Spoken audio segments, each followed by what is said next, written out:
જય માં હરસિદ્ધિ, જય માં કામાખ્યા. ભગવતીના આદેશથી આપણે ટૂંક સમયમાં કામાખ્યાની યાત્રા કરવા જઈ રહ્યા છીએ, જેમાં ત્યાં માના સાનિધ્યમાં રહીને, જેમ અહીંયા આપણે અંબાજીનો ગબ્બર પર્વત છે એવી રીતે તેમાં કામાખ્યાનો નીલાંચલ પર્વત છે. એવું કહેવાય છે જેમ અંબાજીમાં માનું હૃદય પડ્યું હતું, ત્યાં માતાજીનો કામાખ્યા ક્ષેત્રમાં સુની પ્રદેશ પડેલો છે. એનું મૂળ નામ કામરૂપ છે, કેમ કે એવું કહેવાય છે કે કામદેવ દ્વારા મા ભગવતીનું સ્થાનકમાં રહી સાધના સિદ્ધિ કરવામાં આવી હતી.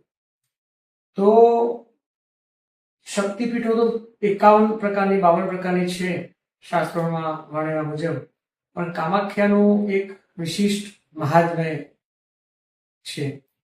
અને એવું કહેવાય છે કે તાંત્રિકો માટેનું એક સ્વર્ગ, કેમ કે ત્યાં ભગવતીની તંત્ર માર્ગની જુદી જુદી પ્રકારની સાધનાઓ થતી હોય છે.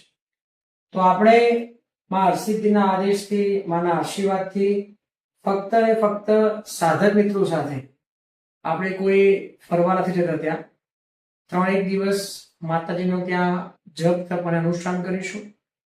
અનુષ્ઠાન પૂર્ણ થયા પછી, યજ્ઞ પૂર્ણ થયા પછી 3 દિવસ આસામ અને મેઘાલયના આજુબાજુના પ્રાકૃતિક વાતાવરણમાં આપણે ફરી અને લાભ લઈશું.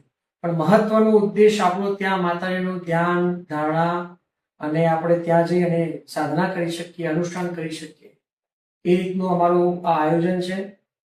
લગભગ ઘણો બધા લોકોએ આપણે બુક કર્યું છે. હવે થોડાક જ જુજત વ્યક્તિઓનું બાકી છે, અને મારી પર હૃદયથી વિનંતી છે કે જે સાધના કરી શકતા હોય, ચાલી શકતા હોય એવા વ્યક્તિઓ જ અમારી સાથે જોડાય. કેમ કે ત્યાં માતાજીની, આપણે જેમ ગુજરાત છે ત્યાંથી ખૂબ દૂર આ ક્ષેત્ર આવેલું છે, પર્વતીય ક્ષેત્ર છે. મા કામાખ્યાના દર્શન તો ઇઝીલી થઈ જાય છે, ત્યાં એટલી બધી તકલીફ નથી પડતી જો આપણે પાસ બુકિંગ કરેલા હોય તો. પણ આજુબાજુમાં જે 10 મહાવિદ્યાઓના મંદિરો છે તે સાંકડી ગલીઓમાં થઈ અને ઉતરવાનું હોય છે. તો આપણે બધા જેને યાત્રામાં જોડાવું હોય ખાસ નોંધ લે કે પગ સારી રીતે ચાલતા હોય. બીજા નંબરમાં જેને સાધનામાં રુચિ હોય, કે જે મા ભગવતીની આરાધના કરી શકવા આવતા હોય એ, એટલે હું ખાસ પહેલેથી કહું છું કે આપણે ત્યાં યજ્ઞ અને અનુષ્ઠાન કરવા જઈ રહ્યા છીએ.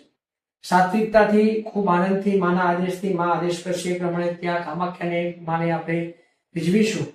તો આપ સૌ જે ભક્તોની ઈચ્છા હોય તો જોડાઈ શકે છે. પણ ફક્ત 25 માણસોની મર્યાદા છે. એમાંથી લગભગ 15 થી 18 જણાનું તો અમારે ઓલરેડી પહેલેથી જ વાત થઈ હતી અમારા ગ્રુપમાં, તો એ લોકો આવવાના હોવાથી થોડાક જ માણસોનું હવે બુકિંગ બાકી છે.